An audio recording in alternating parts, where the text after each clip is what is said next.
नमस्कार दोस्तों, आपका स्वागत है हमारे YouTube channel teaching exam overload पे। साथियों, आज सीटेट पेपर 2 में साइंस के अंतर्गत हम लोग NCERT क्लास 7 के चैप्टर नंबर 6 को पढ़ेंगे, जिसका नाम है जियो में श्वसन, यानी जियो में श्वसन, जो कि NCERT क्लास 7 साइंस के चैप्टर नंबर 6 है, जियो में श्वसन, जो कि इम्पॉर्टेंट सेशन है सीटेट पेपर 2 में साइंस की तैयारी कर रहे छात्रों के लिए। तो चलिए फिर हम लोग सेशन को स्टार्ट करते हैं। आज के सेशन को स्टार्ट करने के पहले एक छोटी सी रिक्वेस्ट है, हमारे चैनल को लाइक कीजिए, सब्सक्राइब कीजिए, ज़्यादा से ज़्यादा शेयर कीजिए। चलिए फिर, पहला पॉइंट है श्वसन क्या होता है।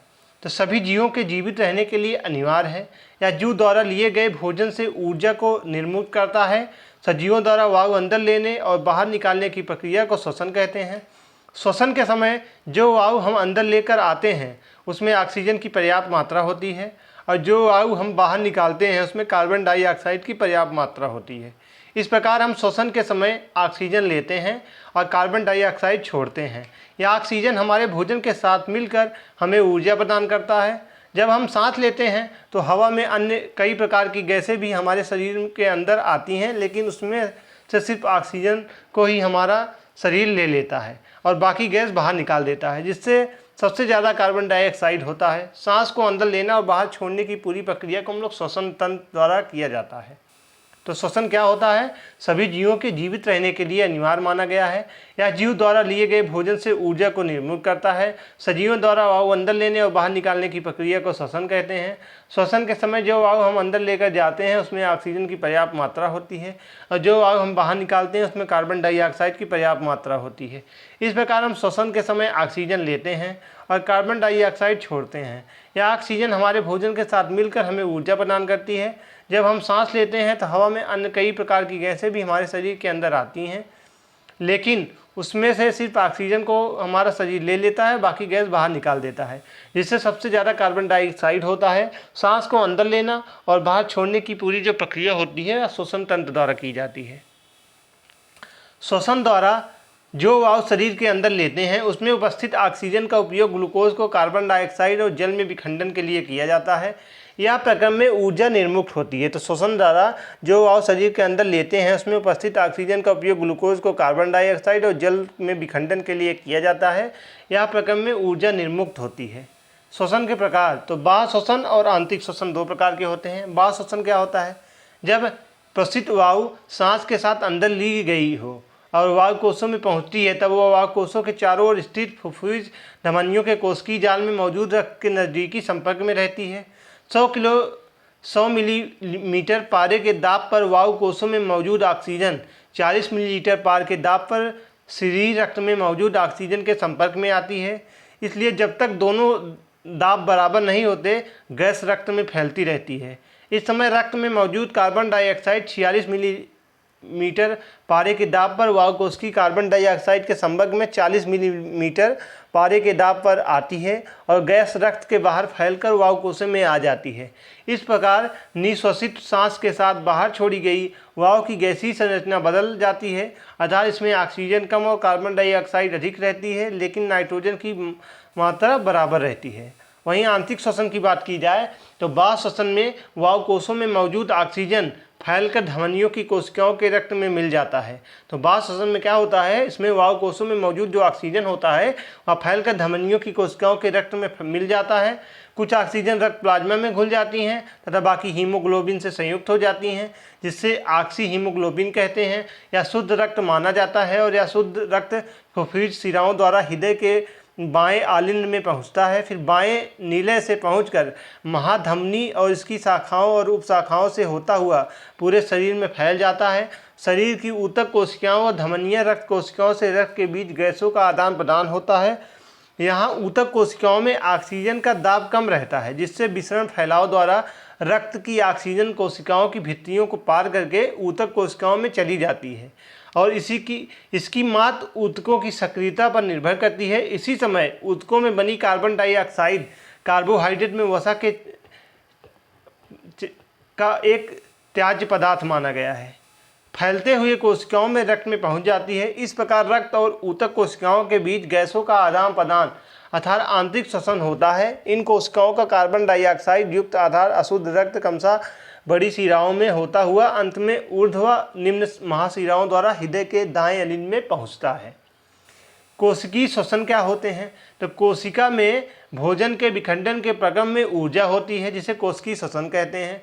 सभी जीवों की कोशिकाओं में कोशिकीय श्वसन होता है। कोशिकीय श्वसन वह प्रक्रिया है जिसके माध्यम से कोशिकाएं शर्करा को ऊर्जा में परिवर्तित करती हैं। वहीं बिजली सेलुलर प्रतिक्रियाओं के लिए एटीपी और ऊर्जा के अन्य रूपों में बनाने के लिए कोशिकाओं को ईंधन और एक इलेक्ट्रॉन स्वीकर्ता की आवश्यकता होती है, जो ऊर्जा को एक उपयोगी रूप में बदलने की रासायनिक प्रक्रिया को संचालित करता है। वायवीय श्वसन क्या होते हैं? तो जब ग्लूकोज का विखंडन ऑक्सीजन के उपयोग द्वारा होता है तो यह वायवीय श्वसन कहलाता है। इस क्रिया के द्वारा एक अणु ग्लूकोज से 2 अणु पायरूवेट का निर्माण करता है। यह प्रक्रिया कोशिका द्रव में होती है। अवायवीय श्वसन क्या होते हैं? तो ऑक्सीजन की अनुपस्थिति में भोजन विखंडित हो सकता है। यह प्रक्रम अवायवीय श्वसन कहलाती है। भोजन के विखंडन से ऊर्जा विमुक्त होती है। वायवीय श्वसन के प्रथम चरण से बना वायु रूबेत पूर्ण ऑक्सीजन की उपस्थिति में माइटोकॉन्ड्रिया में चला जाता है। माइटोकॉन्ड्रिया में 3 कार्बन वाले पायरूवेट अणु का विखंडन होता है, जिससे 3 कार्बन डाइऑक्साइड के अणु बनते हैं। इसके साथ साथ जल तथा रासायनिक ऊर्जा भी मुक्त होती है। ईस्ट क्या होता है? तो एक कोशिका जीव है, यह अवायवीय रूप में श्वसन करते हैं। इस प्रक्रिया के समय अल्कोहल निर्मित रहते हैं। व्यायाम करते समय हमारे शरीर की कुछ पेशियां अवायवीय द्वारा श्वसन के अतिरिक्त मांग को पूरा करती हैं। अनेक जीव वायु की अनुपस्थिति में जीवित रह सकते हैं। ऑक्सीजन में समृद्ध वायु को अंदर खींचना और कार्बन डाइऑक्साइड से समृद्ध वायु को बाहर निकालना, ऑक्सीजन में समृद्ध वायु को बाहर निकालना अंतःश्वसन कहलाता है। उच्छ्वसन क्या होता है? तो कार्बन डाइऑक्साइड से समृद्ध वायु को बाहर निकालना उच्छ्वसन कहलाता है। क्या कहलाता है? कार्बन डाइऑक्साइड में समृद्ध वायु को बाहर निकालना उच्छ्वसन कहलाता है। जैसे फिगर में आप लोग देख रहे होंगे, लड़की वायु को कैसे बाहर निकाल रही है। श्वसन दर क्या होता है? कोई व्यक्ति 1 मिनट में जितनी बार श्वसन करता है वह उसकी श्वसन दर कहलाती है। श्वसन दर मनुष्य द्वारा प्रति मिनट ली गई सांसों की संख्या है। वयस्कों के लिए सामान्य श्वसन दर 12 से 20 श्वास प्रति मिनट होती है। बच्चों के लिए सामान्य श्वसन दर उम्र के अनुसार बदलती रहती है। श्वसन ऑक्सीजन और कार्बन डाइऑक्साइड रिलीज का प्रोसेस माना गया है। श्वसन दर हर व्यक्ति में अलग अलग हो सकती है। इसकी एक सीमा होती है जिसे हम लोग डॉक्टर सामान्य मानते हैं। जैसे स्वस्थ वयस्कों के लिए सामान्य श्वसन दर 12 से 20 श्वास प्रति मिनट के बीच होता है। इस सांस लेने की दर में कार्बन डाइऑक्साइड फेफड़ों से उसी दर से बाहर निकलती है। 12 से नीचे या 20 से ऊपर की श्वास दर खतरे का संकेत हो सकती है। श्वसन टाइप को 3 प्रकार से बांटा गया है। सांस का अर्थ, एक अंतःश्वसन और एक उच्च श्वसन। कोई वयस्क व्यक्ति विश्राम की अवस्था में 1 मिनट में औसतन 15 से 18 बार सांस अंदर लेता है और बाहर निकालता है। अधिक व्यायाम करने पर श्वसन दर 25 बार प्रति मिनट तक बढ़ सकती है। सामान्य व्यक्ति हर मिनट 15 बार सांस लेता और छोड़ता है। पूरे दिन में लगभग 21,600 बार सांस लेने और छोड़ने की प्रक्रिया करता रहता है। तो कोई व्यक्ति जो होता है विश्राम की अवस्था में 1 मिनट में औसतन 15 से 18 बार सांस अंदर और लेता है और बाहर निकालता है। अधिक व्यायाम करने से श्वसन दर 25 बार प्रति मिनट की दर से बढ़ती रहती है। सामान्य व्यक्ति हर मिनट में 15 बार सांस लेता और छोड़ता है। पूरे दिन में लगभग 21,600 बार सांस लेने और छोड़ने की प्रक्रिया चलती रहती है। हम श्वसन कैसे लेते हैं? तो हम अपने नथुनों या नासा द्वारा अंदर लेते हैं। नाक और मुंह उद्घाटन जो बाहरी हवा को फेफड़ों में जाने की अनुमति देते हैं। ग्रसनी या गला क्या होता है? तो नाक और मुंह के स्वरयंत्र तथा हवा को निर्देशित करता है। स्वरयंत्र वायस बॉक्स वायु को श्वास नली की ओर निर्देशित करता है। इसमें स्वर के लिए मुखर तार होते हैं। श्वास नली बिंडवाई बाएं और दाएं ब्रेंकियल ट्यूबों में विभाजित होती है, जो बाएं और दाएं फेफड़ों में हवा को निर्देशित करती है। फेफड़े क्या होते हैं? तो छाती गुहा में युग्मित अंग जो रक्त और वायु के बीच गैस विनिमय को सक्षम करते हैं। फेफड़ों को 5 पालियों में बांटा गया है। ब्रोनिकल ट्यूब, फेफड़ों के भीतर नलिकाएं जो हवा को ब्राचियोल्स में निर्देशित करती हैं और फेफड़े से हवा को बाहर निकलने देती हैं। लंग्स में एयर सैक के द्वारा तरफ रक्त कोशिकाएं होती हैं, जिसे कैपिलरी कहते हैं। जब हम ऑक्सीजन को लेते हैं तो वह एयर सैक के जरिए रक्त कोशिकाओं में पहुंचती है, जिसे डिफ्यूजन कहा जाता है, और इस तरह से ऑक्सीजन पूरी शरीर में पहुंच जाता है। ब्रोंकियल ट्यूब क्या होते हैं? तो फेफड़ों के भीतर नलिकाएं जो हवा को ब्रोचियोल से निर्देशित करती हैं और फेफड़ों में हवा को बाहर निकलने देती हैं।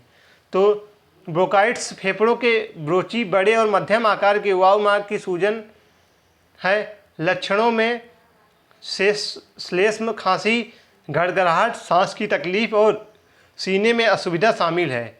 वहीं ब्रोंकाइटिस को दो प्रकार से विभाजित किया गया है, तीव्र और पुरानी तीव्र। वहीं ब्रोंकाइटिस को छाती ठंड के रूप में भी जाना जाता है। तीव्र ब्रोंकाइटिस में आमतौर पर खांसी होती है जो लगभग 3 सप्ताह तक चलती है। 90% से अधिक मामलों का कारण वायरल संक्रमण होता है। जब लोग खांसी सीधे संपर्क करते हैं तो वायरस हवा के माध्यम से फैल सकते हैं।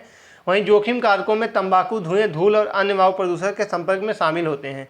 कुछ मामलों में वायु प्रदूषण या बैक्टीरिया जैसे माइकोप्लाज्मा न्यूमोनिया या बोर्डेट्रा पेटुसिस के उच्च स्तर के कारण तीव्र ब्रोंकाइटिस में उपचार के आमतौर पर आराम, पैरासीटामॉल या एसिटामिनोफेन और बुखार में मदद करने के लिए NSAIDs शामिल होते हैं। ब्रोंकियोल्स क्या होते हैं? तो फेफड़ों के भीतर छोटी ब्रोंकिल्स नलिकाएं जो वायु के छोटे वायु कोषों में निर्देशित करती हैं, उन्हें हम लोग एल्वियोली कहा जाता है। एल्वियोली क्या होते हैं? तो ब्रोंकियोल टर्मिनल थैली जो कोशिकाओं से घिरी होती है और फेफड़ों की श्वसन सतह होती है, इसी को हम लोग एल्वियोली बोलते हैं। परमोनरी धमनियाँ क्या होती हैं? तो रक्त वाहिकाएँ जो ऑक्सीजन रहित रक्त को हृदय से फेफड़ों तक ले जाती हैं, उनको हम लोग परमोनरी धमनियाँ बोलते हैं। फुफ्फुसी शिराएँ क्या होती हैं? तो रक्त वाहिकाएँ जो फेफड़ों से ऑक्सीजन युक्त रक्त को वापस हृदय तक पहुँचाती हैं, उनको फुफ्फुसी शिराएँ बोलते हैं, जैसा कि फिगर में आप लोग देख भी रहे होंगे। श्वसन की मांसपेशियाँ, डायफ्राम क्या होता है? तो पेशी विभाजन जो छाती गुहा को उदर गुहा से अलग करती है, यहाँ सांस लेने को सक्षम करने के लिए सिकुड़ता है और आराम करता है। इंटरकोस्टल मांसपेशियाँ, तो पसलियों के बीच स्थित मांसपेशियों के कई समूह जो सांस लेने में सहायता के लिए छाती गुहा को विस्तार और सिकुड़ने में मदद करते हैं। पेट की मांसपेशियाँ हवा को तेज़ी से बाहर निकालने में सहायता करती है। जब हम हवा को अंदर खींचते हैं तो इसमें मुख्यतः 79% नाइट्रोजन, लगभग 21% ऑक्सीजन तथा 0.04% कार्बन डाइऑक्साइड होता है। श्वसन क्रिया में एक अणु ग्लूकोज के ऑक्सीकरण के फलस्वरूप कार्बन डाइऑक्साइड जल वाष्प तथा लगभग 686 किलो कैलोरी ऊर्जा निकलती है। जंतुओं में श्वसन, तो गाय, भैंस, कुत्ते और बिल्ली जैसे जीवों में श्वसन अंग और श्वसन प्रक्रम मानव के समान ही होते हैं।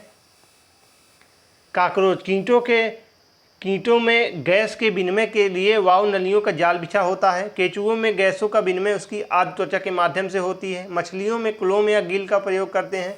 वहीं पादप में प्रत्येक अंग वायु के स्वतंत्र रूप से ऑक्सीजन ग्रहण करके कार्बन डाइऑक्साइड को निर्मुक्त करते हैं। तो आज का सेशन हम लोग यहीं समाप्त करते हैं। आज के सेशन में हम लोगों ने NCERT क्लास 7 साइंस के चैप्टर नंबर 6 को पढ़ा, जिसका नाम था जीवों में श्वसन, जो कि इंपॉर्टेंट सेशन था। यहाँ से हर बार सीटेट में प्रश्न पूछे गए हैं। तो मैं आशा करता हूँ सेशन आपको आसानी से समझ में आया होगा। ऐसे ही सेशन देखने के लिए हमारे चैनल के साथ जुड़े रहिए। अगर आप लोग सीटेट की प्रॉपर तरीके से टॉपिक वाइज तैयारी करना चाहते हैं तो हमारे चैनल को सब्सक्राइब कर लीजिए। हमारे चैनल पर सीटेट की प्रॉपर तरीके से टॉपिक वाइज क्लासेज चल रही हैं। तो आज का सेशन हम यहीं समाप्त करते हैं। कल फिर मिलते हैं किसी नए सेशन के साथ। तब तक के लिए धन्यवाद। वंदे मातरम। जय हिंद।